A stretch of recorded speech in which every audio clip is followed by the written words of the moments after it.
Welcome to వి3 news లక్ష్యం సమాజహితం. నేను మిలియా బులెటిన్ల ముందుగా హెడ్లైన్స్ చూద్దాం. కర్ణాటకలో జిలెటిన్ స్టిక్ పేలుడు, 6 మృతి, పేలుడు దాటికి ఎగిరిపడ్డ మృతదేహాలు.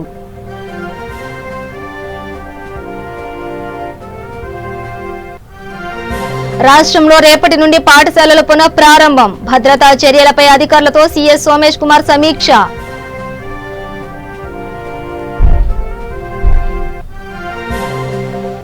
బీజేపీ పేరు వింటేనే కేసీఆర్ కు భయం పెరుగుతోంది, బీజేపీ రాష్ట్ర అధ్యక్షుడు బండి సంజయ్ విమర్శ.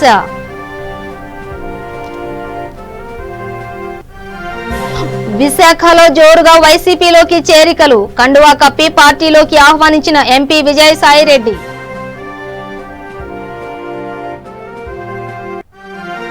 శ్రీశైలంలో మార్చి 4 నుండి మహాశివరాత్రి బ్రహ్మోత్సవాలు, ఏర్పాట్లపై ఆలయ అధికారులతో సమీక్షించిన జిల్లా కలెక్టర్.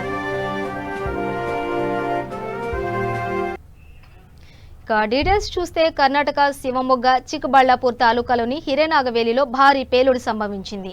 జిలెటిన్ స్టిక్ పేలిన ఈ ఘటనలో 6 మృతి చెందారు, మరో 2 వ్యక్తులు గాయపడ్డారు. సమాచారం అందుకున్న అధికారులు సంఘటన స్థలానికి చేరుకుని బాధితులను జిల్లా హాస్పిటల్కు తరలించారు. కాగా పేలుడు ధాటికి దాదాపు 10 కిలోమీటర్ల దూరం వరకు ప్రకంపనలొచ్చాయి. 1000 అడుగుల దూరం వరకు మృతదేహాలు ఎగిరిపడ్డాయి. పోలీసులు కేసు దర్యాప్తు చేస్తున్నారు. సంఘటనకు సంబంధించిన పూర్తి వివరాలు ఇంకా తెలియాల్సి ఉంది.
రాష్ట్రంలో 6 నుండి 8వ తరగతి వరకు క్లాసులు రేపటి నుండి ప్రారంభించాలని ప్రభుత్వం నిర్ణయించింది.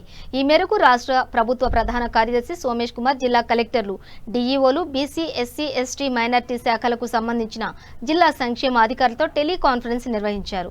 6 నుండి 8వ తరగతి వరకు క్లాసులను వీలైన మేరకు రేపటి నుండి లేదా మార్చి 1లోగా ప్రారంభించాలని ప్రభుత్వ ప్రధాన కార్యదర్శి ఆదేశించారు. జిల్లా కలెక్టర్ల ఆధ్వర్యంలో జిల్లా స్థాయి ఎడ్యుకేషన్ మానిటరింగ్ కమిటీలు సమావేశమై 6 నుండి 8వ తరగతి వరకు క్లాసులు ప్రారంభమయ్యేలా చర్యలు తీసుకోవాలన్నారు. ఉపాధ్యాయులు విద్యార్థుల భద్రత కోసం ముందస్తు జాగ్రత్తలు తీసుకోవాలని అన్నారు.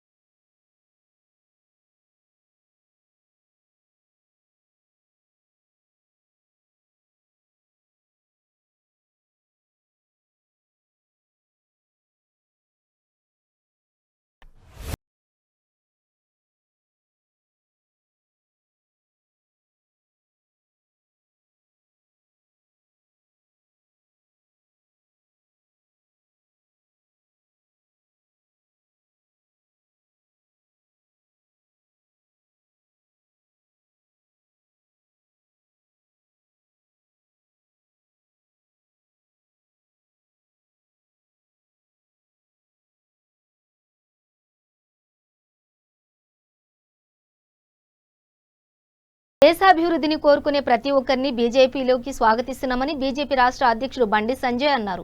కాగజ్ నగర్లో నిర్వహించిన సభలో ఆయన మాట్లాడారు. బీజేపీ పేరు వింటేనే కేసీఆర్ కు భయం పెరుగుతోందని ఆయన అన్నారు. రాబోయే రోజుల్లో ఈ రాక్షస గడీల పాలనకు అంతమొందించాలని పిలుపునిచ్చారు.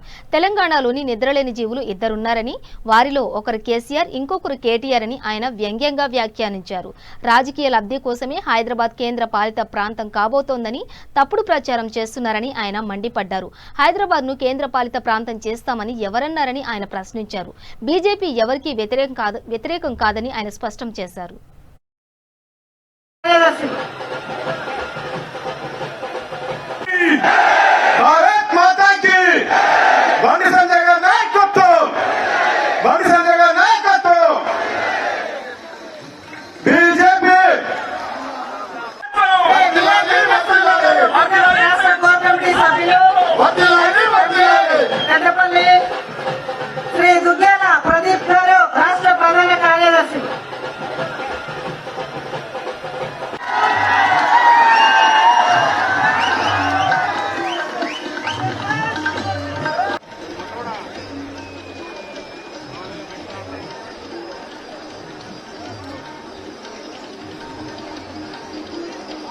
బందీ చేసినటువంటి పరిస్థితి ఏర్పడదంటే మనం ఆలోచించాలి.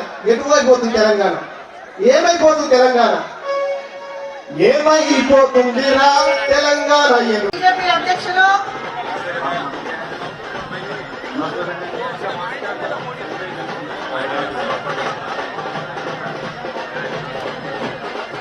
అభిమానులకు హిందూ బంధువులకు ప్రతి ఒక్కరికి పేరు పేరున వందనం అభివందనం. ఈ కార్యక్రమానికి ముఖ్య అతిథిగా విచ్చేసినటువంటి విశాఖ వైసీపీలోకి వలసలు ఊపందుకున్నాయి. గ్రామీణ ప్రాంతాల్లో పట్టు సాధించిన వైసీపీ నగరంలోనూ బలాన్ని పెంచుకునే దిశగా అడుగులు వేస్తుంది. ఈ క్రమంలో వైసీపీ ఎంపీ విజయసాయిరెడ్డి సమక్షంలో పలువురు పార్టీలోకి చేరారు. రాష్ట్ర ప్రభుత్వం అమలు చేస్తున్న పథకాలే పార్టీ విజయానికి కృషి చేస్తున్నాయని, భవిష్యత్తులో చేరికలు కొనసాగుతాయని ఎంపీ చెప్పారు.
నుంచి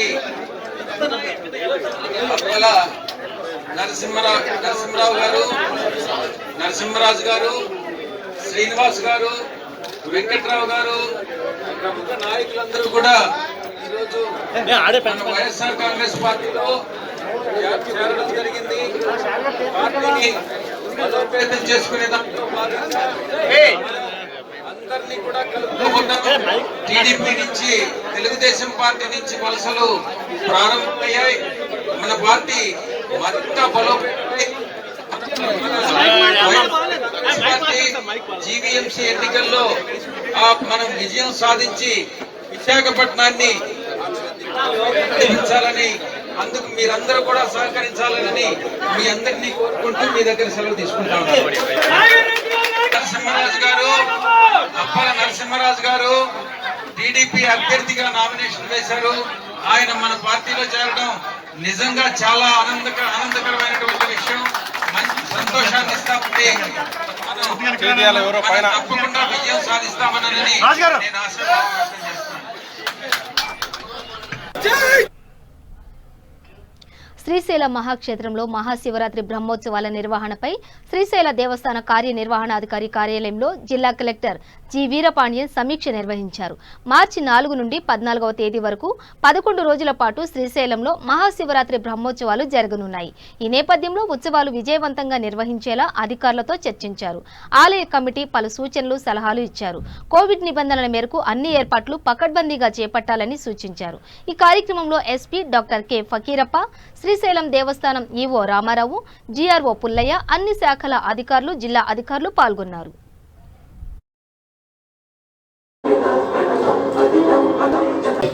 జ్యోతిర్ముడిని సమర్పించి దీక్షా విరమణం చేస్తారు. దీక్షా భక్తులతో పాటు సాధారణ భక్తులు కూడా అటవీ మార్గంలోని నారసద్వారాల మీద కాలినడకతో శ్రీశైలానికి రావడం విశేషం. ముఖ్యంగా జిల్లా యంత్రాంగంలోని పలు ప్రభుత్వ శాఖలన్నీ కూడా తను కనబరుస్తారు. సౌకర్యాల కల్పనలో భాగంగా క్షేత్ర పరిధిలోని పలు చోట్ల గల 6 మైలు ప్రదేశాలలో విశాలమైన వాహనాల పార్కింగ్ సదుపాయం కలిగే విధంగా తాత్కాలిక వసతిని అనుసరించి క్షేత్ర పరిధిలో పలు చోట్ల శౌచాలయాలను కూడా ఏర్పాటు చేయడం జరుగుతుంది.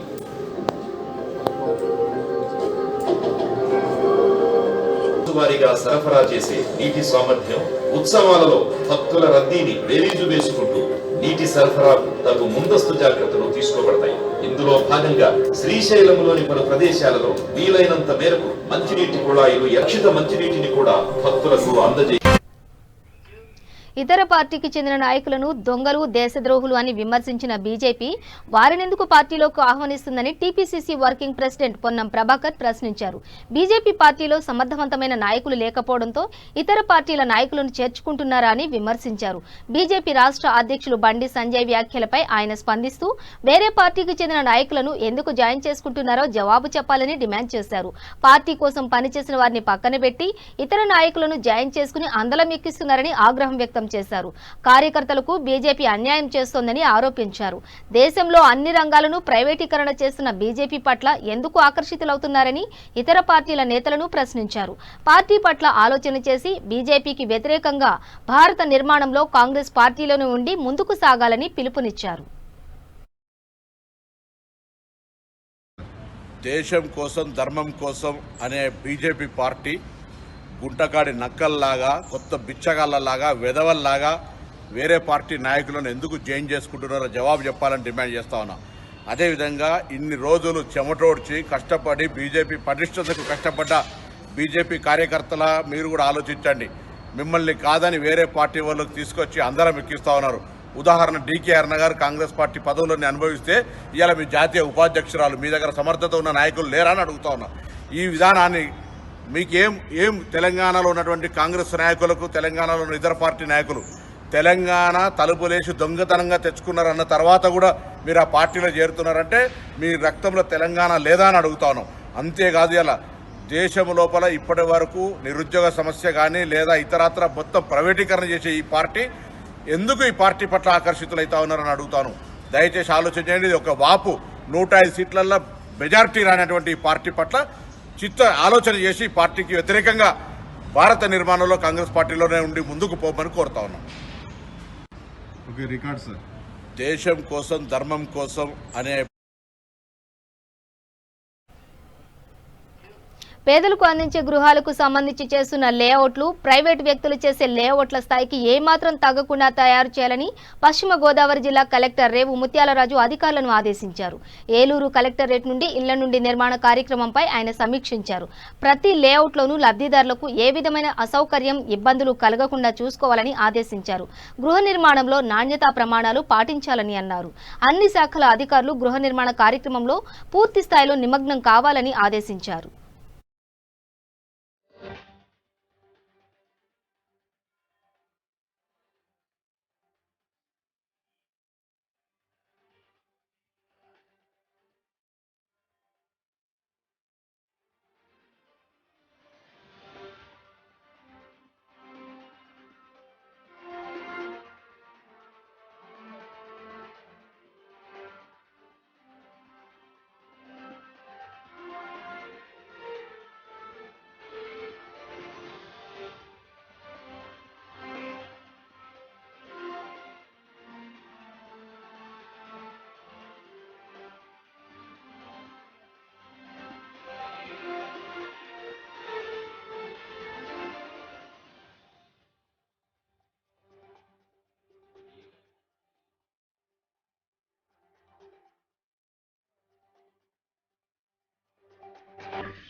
నేడు గాడ్గే బాబా 145వ జయంతి. ఈయన అసలు పేరు దేవోజీ. ఈయన 1876 ఫిబ్రవరి 23న మహారాష్ట్రలోని అమరావతిలో జన్మించారు. జీవన ప్రస్థానం అతి క్లిష్ట పరిస్థితుల్లో ఉన్నప్పటికీ ఆయన మొట్టమొదటిసారిగా స్వచ్ఛ ప్రదేశ్ అనే కార్యక్రమాన్ని ఆయన నివాసం ఉండే పరిసరాల్లో మొదలుపెట్టి క్రమేపీ ఆ ఊరు, జిల్లా, రాష్ట్రం, దేశం ఇలా అన్ని ప్రాంతాల్లో విస్తరించారు. ఆ సమయంలో మహాత్మా గాంధీ, అంబేద్కర్ లాంటి ప్రముఖులు ఆయనను కలిసి దేశమంతటా ఈ విధానాన్ని ఆచరించవలసిందిగా ప్రచారం చేశారు. ఆయన మరణానంతరం క్రమేపీ ఈ విధానం మరుగున పడింది. ఈ విధానంలోని గొప్పతనాన్ని గమనించిన ప్రధాని మోడీ తిరిగి ఈ కార్యక్రమాన్ని ప్రారంభించడంతో మళ్లీ స్వచ్ఛ భారత్ పేరుతో ఆచరణలోకి వచ్చింది.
సుందరయ్య విజ్ఞాన కేంద్రంలో ఎల్ఆర్ఎస్ కారణంగా రియల్ ఎస్టేట్ వ్యాపారులకు తీవ్ర నష్టం వాటిల్లుతోందని ఆరోపిస్తూ రియల్టర్లు నిరసనకు దిగారు. గత 6 నెలలుగా ఎల్ఆర్ఎస్ పేరుతో పంచాయతీ లేఅవుట్ల రిజిస్ట్రేషన్లను ప్రభుత్వం నిలిపివేయడం పట్ల ఆందోళన వ్యక్తం చేశారు.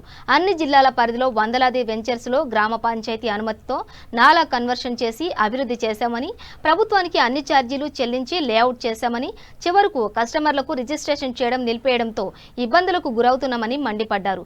నేటి వరకు ప్రభుత్వం దీనిపై స్పష్టత ఇవ్వకపోవడం పట్ల ఆగ్రహం వ్యక్తం చేశారు. గ్రామ పంచాయతీ పరిధిలోని లేఅవుట్లలో ప్లాట్లు రిజిస్ట్రేషన్ చేయాలని డిమాండ్ చేశారు. ఈ కార్యక్రమంలో Telangana real estate association president Naragoni Praveen, working president Narasaiah, కోశాధికారి వెంకటేష్ గౌడ్, మేడ్చల్ జిల్లా ప్రెసిడెంట్ లక్ష్మణరావు తదితర రియల్ ఎస్టేట్ వ్యాపారులు పాల్గొన్నారు. సమావేశాన్ని ఏర్పాటు చేయడం జరిగింది.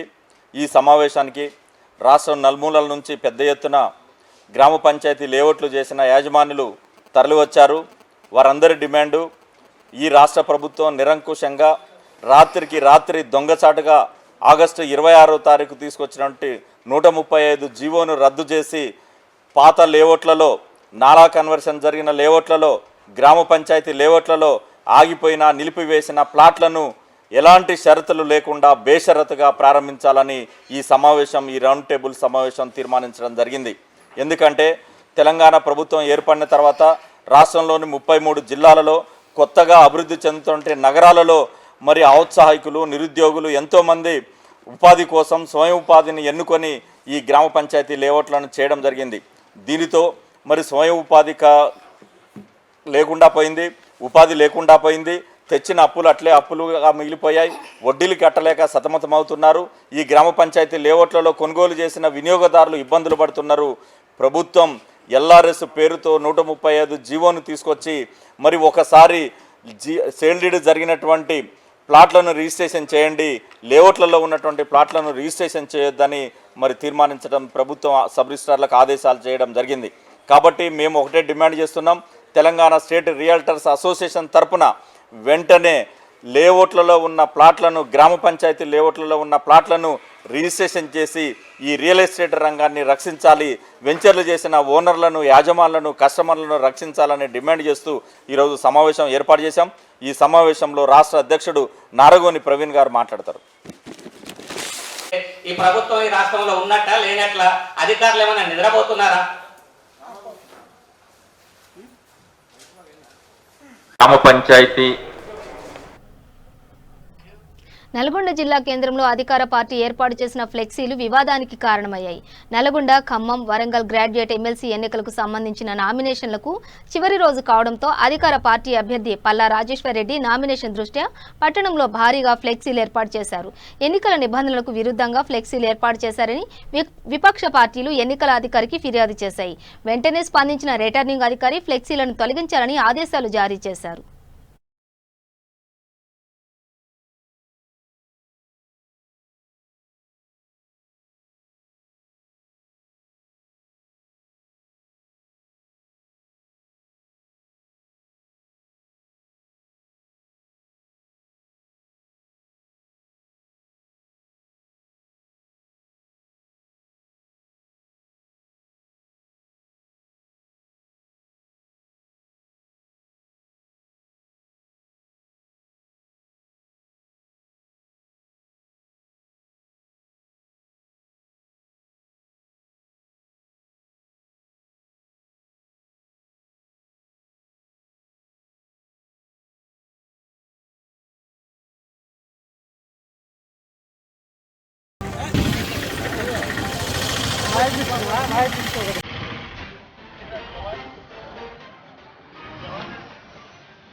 దశాబ్దాలకు మించిన రాజకీయ జీవితంలో మచ్చలేని చరిత్రను కేంద్ర మాజీ మంత్రి టీడీపీ సీనియర్ నేత దివంగత కింజారపు ఎర్రన్నాయుడు సొంతం చేసుకున్నారని రాజమహేంద్రవరం సిటీ ఎమ్మెల్యే టీడీపీ రాష్ట్ర కార్యనిర్వాహక కార్యదర్శి ఆదిరెడ్డి శ్రీనివాస్ అన్నారు. ఎర్రన్నాయుడు జయంతి సందర్భంగా బొమ్మూరు గ్రామంలో ఆయన విగ్రహానికి పూలమాలలు వేసి నివాళులర్పించారు. అనంతరం వారు మాట్లాడుతూ ఎర్రన్నాయుడు టీడీపీకి ప్రజలకు చేసిన సేవల్ని గుర్తు చేసుకున్నారు. ఈ కార్యక్రమంలో మాజీ కార్పొరేటర్ కిలపర్తి శ్రీనివాస్, బొమ్మూరు మాజీ సర్పంచ్ శివసత్యప్రసాద్ తదితరులు పాల్గొన్నారు.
ములుగు జిల్లాలో సంచలనం చోటు చేసుకుంది. 7 మావోయిస్టులను జిల్లా పోలీసులు అరెస్ట్ చేశారు. వారి నుంచి భారీగా మందుగుండు సామాగ్రి స్వాధీనం చేసుకున్నారు.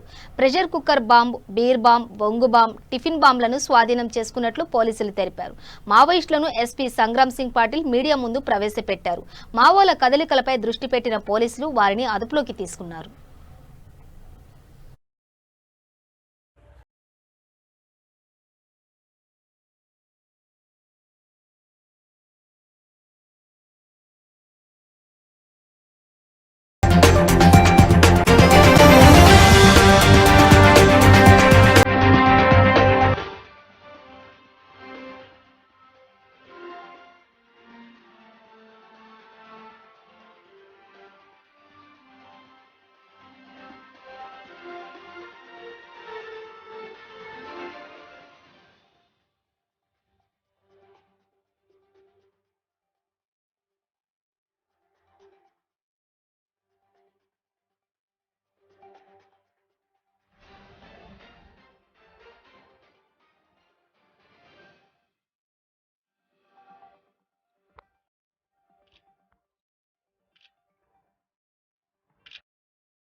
21st February, based on reliable information, we were informed that under the direction of top leadership, Hari Krishna and Bade Chokara, Damodar, and other senior leaders of Telangana State Committee, CPI Maoist, the militia members of Kadapala, Selimela, Jalla and Pamnuru villages, which are present on Kariguttalu, remote location in Murugu district, bordering Chhattisgarh, to assemble in Pamnuru forest area in order to plant mines for killing and especially targeting police and CAPF forces. On this information, CI Venkatapuram, Yeshwanagaram SI and SI Venkatapuram, Special Party Mulgu and Bomb Disposal Team, along with personnel of CRPF 141 Battalion, F Company and other police personnel, proceeded to Pamnur forest area. During the combing operation that was conducted on 22nd of February at around 12 p.m., they found some members armed with firearms and deadly weapons who were planting explosives with the intention to kill police party. On seeing the police party, they tried to flee, out of which 7 members were caught and 7 members were caught with explosive material and brought to Venkatapuram police station at 5 p.m. Due to security respect Pamnuru forest area. On interrogation, they have revealed that they are working as militia members for CPI Maoist party since last few years and they have participated in several unlawful and sabotage activities during this time. They are also involved in several cases in Venkatapuram police station units under the UAP Act. They are assisting Naxals in activities by providing food and shelter and also informing. Bulletin ముగించే ముందు headlines మరోసారి. కర్ణాటకలో జిలెటిక్ సిల్ 6 మృతి, పేలుడు దాటికి ఎగిరిపడ్డ మృతదేహాలు.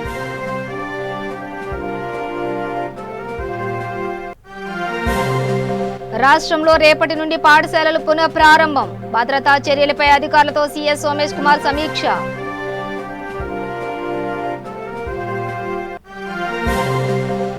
BJP పేరు వింటేనే కేసీఆర్ కు భయం పెరుగుతోంది, బీజేపీ రాష్ట్ర అధ్యక్షుడు బండి సంజయ్ విమర్శ.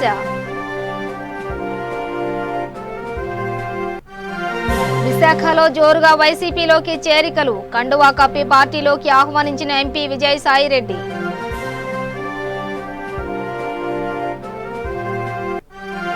శ్రీశైలంలో మార్చి 4 నుండి మహాశివరాత్రి బ్రహ్మోత్సవాలు, ఏర్పాట్లపై ఆలయ అధికారులతో సమీక్షించిన జిల్లా కలెక్టర్.